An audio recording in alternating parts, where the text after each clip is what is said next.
Okay, in this video I'm going to talk you through how to perform a probiotic rectal implant. I know it's weird, but bear with me. I promise you, once you've done it a couple of times, it's not that big a deal. So if you've chosen your product package wisely, you'll have chosen at the very least level 1, and you will receive a bulb syringe with your order.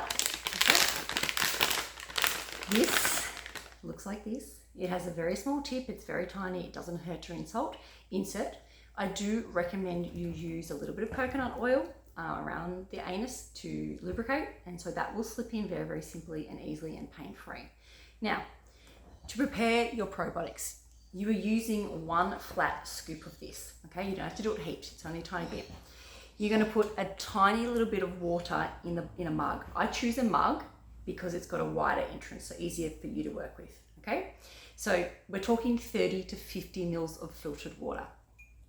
Using the scoop in your probiotics, you're going to sprinkle the powder evenly over the surface of the water. And we do that to prevent big clumps coming through. These probiotics don't dissolve. That's not the purpose of them.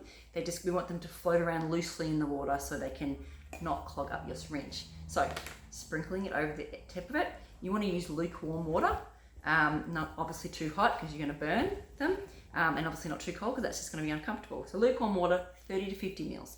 Now, the crucial part that you need to understand is I always squeeze the bulb first. So you're literally using your hand, just squeezing it in and holding that in.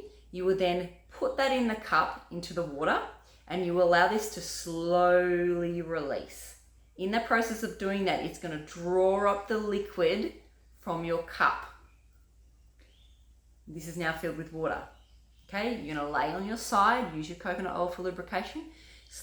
Gradually insert that and then squeeze the bulb in one continuous motion slowly, just like this, until you pushed it all the way in.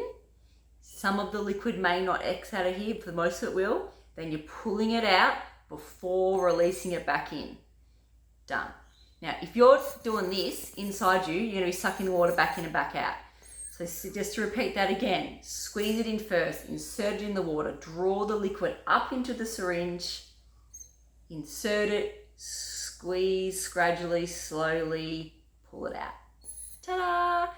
You're using a very small amount of water so you can retain that. So it's best to do your probiotic rectal implant either A, after your coffee enema, or B, just before you go to bed at night. You obviously want to make sure these retain inside you for a minimum of a few hours before you're moving your bowels to get that full colonization. It's not a hard process. Once you've done it, you only need to do it once a week. Remember the benefits of doing the probiotic rectally. You're going to save a lot of money, but it's not just about the money, it's about the results.